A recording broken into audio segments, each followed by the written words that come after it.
Bueno, buenas noches, jóvenes. El día de hoy, como hablamos ayer, vamos a hablar un poco más de lo que es el tema de organización. Y en el caso de hoy, pues vamos a tocar el tema de descriptores de puesto. Para muchos de los que ustedes tienen actualmente un empleo, les aseguro que ustedes tienen un descriptor de puesto. Algunas empresas se dedican que en la inducción, pues el empleado revise el descriptor de puesto y que mire todo lo que está adentro de este documento. Em, bueno, en algunas instituciones donde yo he trabajado anteriormente, incluso es obligatorio tener una copia de su descriptor de puesto en su área de trabajo. Em, Prácticamente eso lo hacen más que todo para asegurarse que el empleado conozca sus funciones, sus responsabilidades. Pero en cuanto a lo que vamos a ver el tema de hoy, la clase, creo que es muy importante que ustedes conozcan, ya sea porque ustedes están aplicando a puestos laborales nuevos o porque actualmente se están desempeñando en alguna función y deberían de conocer un poco más qué es lo que está incluido en el descriptor de puesto que ustedes ostentan. Em, bueno, entonces, miremos la descripción o la definición de lo que es el descriptor de puesto. Y es una práctica que consiste en poner en papel o por escrito las funciones y responsabilidades que conforman cada uno de los puestos de trabajo incluidos en el organigrama. Es decir, toda posición dentro de la organización va a tener un descriptor de puesto. Em, Algunas veces sucede que si digamos el puesto o el departamento es muy nuevo, el descriptor de puesto no se establece hasta un momento em, más adelante cuando se empieza a hacer las operaciones o incluso digamos que una persona se le agregan funciones, entonces el descriptor de puesto se debe de actualizar. Y realmente esto es un documento que debe estarse actualizando en base a pues las tareas que se le requieren. Em, Vamos a ver cuando miremos tareas específicas que muchos jefes les encanta agregar y otras que se le asignen. Ya vamos a tocar ese tema y por qué no es correcto y qué es lo mejor en cuanto al descriptor de puesto. Entonces, lo más básico que debe contener el descriptor de puesto es la descripción o sea, del puesto en sí. Y quiero que entendamos una pequeña diferencia antes de que sigamos con este tema. Un puesto puede tener múltiples plazas. Em, Es decir, podemos tener el descriptor de puesto de cajeros, pero dentro de ese puesto pueda que hayan 5 plazas. Entonces, en la descripción de este mismo, se debe establecer el nombre de la posición, explicación del nivel de responsabilidad de la persona, así como el departamento al que pertenece y también la cantidad de plazas que existen dentro de este puesto. Em, Adicionalmente, pues se requiere establecer los requisitos mínimos de educación para que puedan ejercer las funciones. Esto también debe estar uniforme porque cuando se haga alguna promoción o anuncio para adquirir nuevo personal que va a cubrir esta posición, este puesto, em, tiene que estar acorde todo y de forma uniforme. O sea, si actualizamos el descriptor de puesto para los empleados en esta posición y la anunciamos, también tenemos que requerirle lo mismo a los que ya están contratados. Em, digamos, tenemos una posición de analista y esta requiere, actualmente requiere que seamos perito mercantil. Y después con el tiempo vamos viendo que el trabajo requiere más exigencias. Entonces vamos a requerir licenciatura. Entonces, ¿qué sucede? Los empleados que actualmente ostentan el puesto, se les va a tener que requerir que ya sea por experiencia o conocimiento, cumplan el requisito de educación. Em, Hay ciertas formas de cómo hacer equivalencias en cuanto a este parámetro, porque puede hacer que tengan bastantes años en la posición y no sea requerido que ostenten pues el siguiente nivel académico. Pero eso también depende qué tan importante y qué tan establecido está la educación que se requiere para este puesto. Em, yo he visto que también sucede que, digamos, el jefe renuncia de un departamento y debido a que la falta de cierta educación universitaria, la persona que estaba o está encargada del área no puede subir a ostentar el puesto de jefe del departamento porque está ese requerimiento dentro del descriptor de puesto. Em, y asimismo también en el descriptor de puesto pueden pedir maestría y otras condiciones, capacitaciones especiales, certificaciones, todo eso entra en lo que es el área de educación. Después viene lo que es la descripción de tareas. Esto describe específicamente las funciones y tareas que se le va a requerir al funcionario. Esto, pues, incluso vamos a ver más adelante cuando miremos la tabla de tareas. Establece los parámetros en cuanto a qué es la temporalidad de cuándo tiene que hacer el trabajo, qué tan seguido, quién es el supervisor inmediato que le va a revisar el documento, o qué documento es el que va a verificar que el empleado está haciendo el trabajo. No sé si ustedes saben, pero muchos trabajos piden reportes. Y esto puede ser un reporte sencillo de se vendieron tantas unidades y eso es todo. O exista un documento formal que se le requiera al empleado que llene cada vez que realiza la función. Entonces, estos son los elementos pues, de evaluación y entonces todo esto está en lo que es la descripción de las tareas. Em, Adicionalmente, hay otros factores que se le puede agregar al descriptor de puesto, como digamos los recursos que el empleado tiene que tener.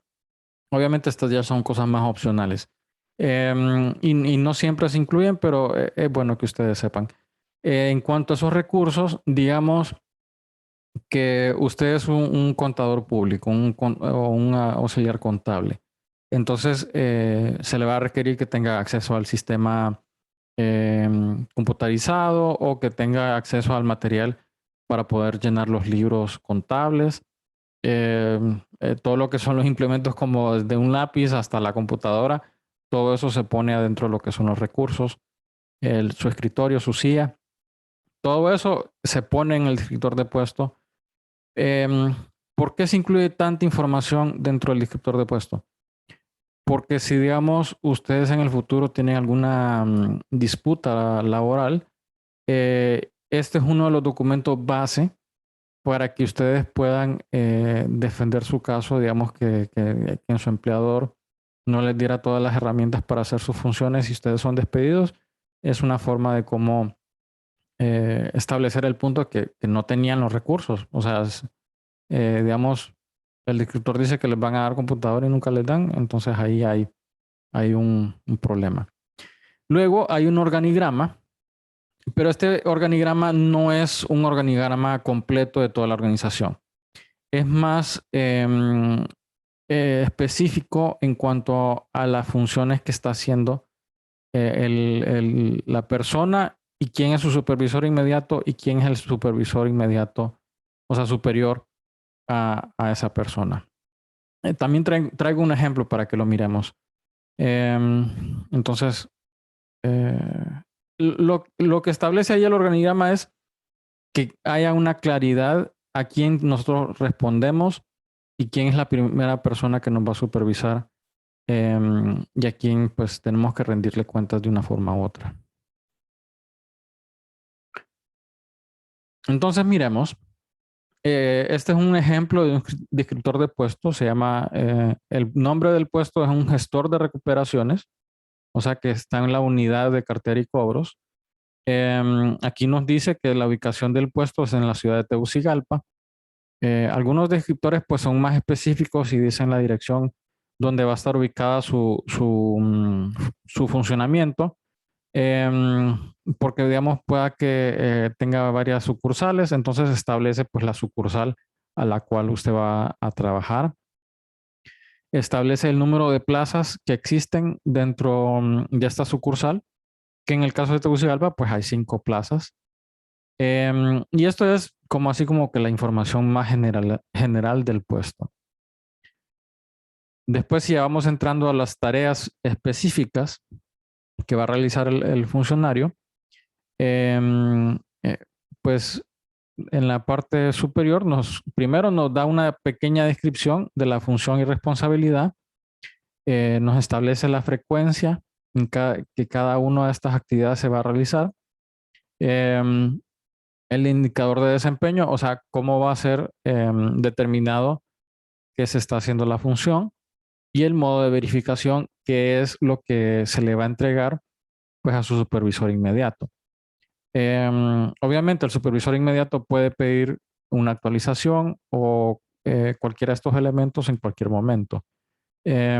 Por eso cuando se hace la tarea, pues normalmente se llena la información, se hace el reporte para que eso no sea una carga para el empleado. Em, no sé si ustedes miran, pero muchas empresas lo que es el fin del mes hacen lo que es el famoso cierre y se quedan hasta medianoche trabajando. Bueno, muchas veces lo que va en lo que es el cierre, aparte de que es cuadrar las finanzas, es realizar y asegurarse que todos los reportes que tenían que haber realizado durante el mes estén completos y entregados a su supervisor.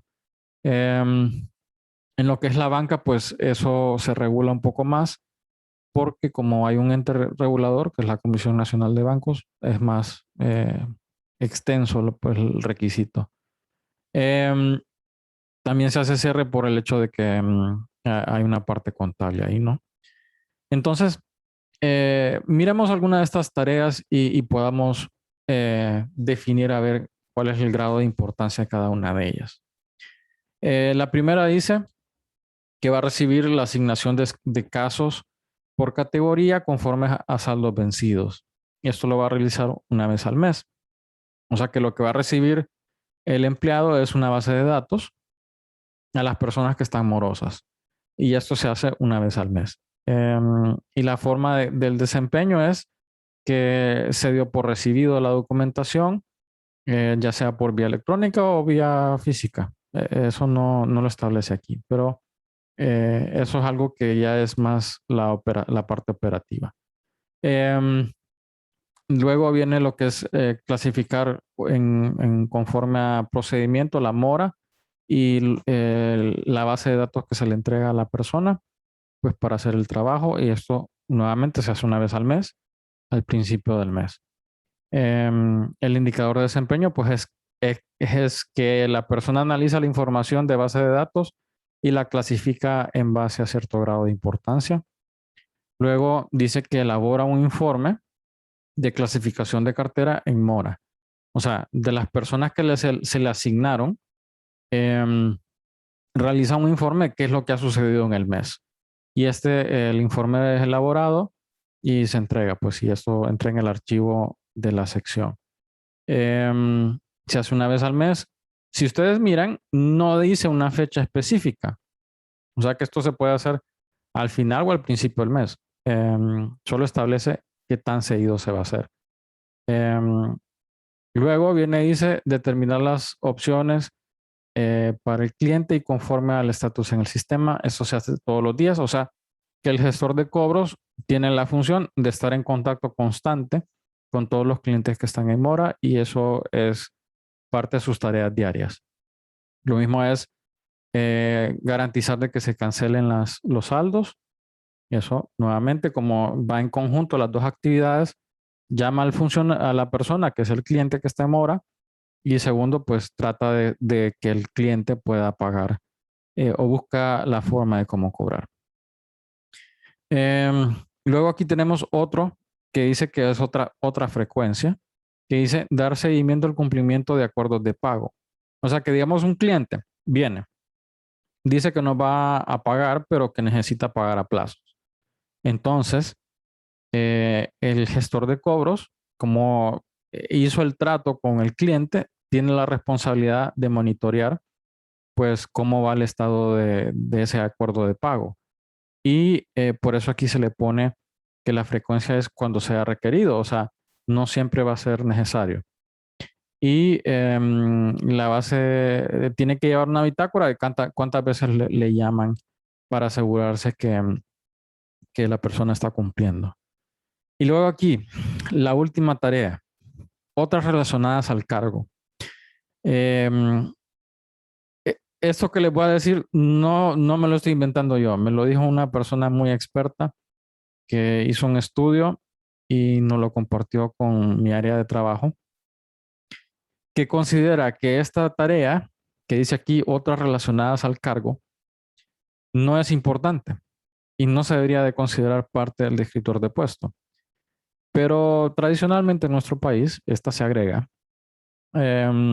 porque en ella pues incluye exigencias que están en el reglamento de cada institución. Y eso entra a lo que es mantener limpio el escritorio, utilizar el uniforme acorde al reglamento.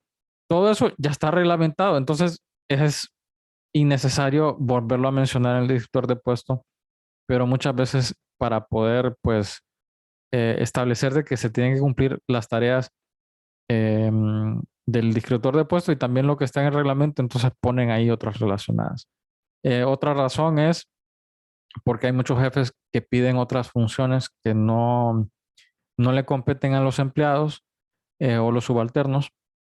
Entonces ponen esa actividad ahí para decir, no, y pues se inventan una tarea que no está fuera de orden y entonces empiezan a pedir otras cosas que no. Ok, entonces, después viene lo que es el organigrama. Si ustedes miran, en este organigrama no se establece toda la operación del negocio. Aquí solo miramos lo que es el departamento donde está laborando el empleado. Miramos el descriptor de puesto aquí, que dice que es el gestor de recuperaciones. Su supervisor inmediato es un asistente de recuperaciones. Algunas instituciones tienen lo que es jefe y subjefe. En esta, pues, tienen asistente como posición. Y superior a él está el jefe del departamento, ¿no?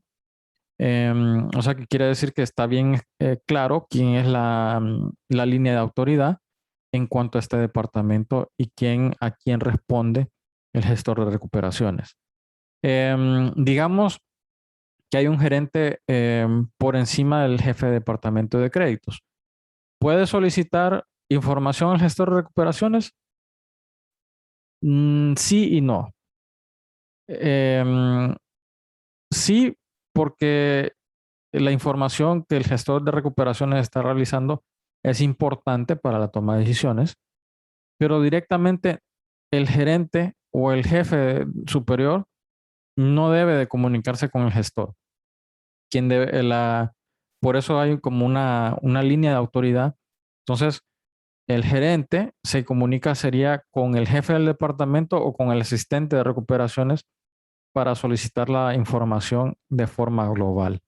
No puede pedir información directamente al gestor de recuperaciones. Por eso también el organigrama establece la línea de autoridad y dónde termina pues el rango de personas que pueden exigirle y darle órdenes al gestor de recuperaciones en este ejemplo. Lo que se trata de hacer ahí es que pues haya una línea bien establecida y pues que nadie se vaya a saltar pues el puesto. Si ustedes miran, es una presentación relativamente corta. ¿Por qué la elegí? Porque yo sé que ustedes están muy posiblemente buscando oportunidades de trabajo o conocen de personas que están laborando actualmente y esto ayuda a entender cuando nosotros vayamos a aplicar a posiciones de empleo, cómo podemos ver la información y aprovechar para la aplicación de las mismas.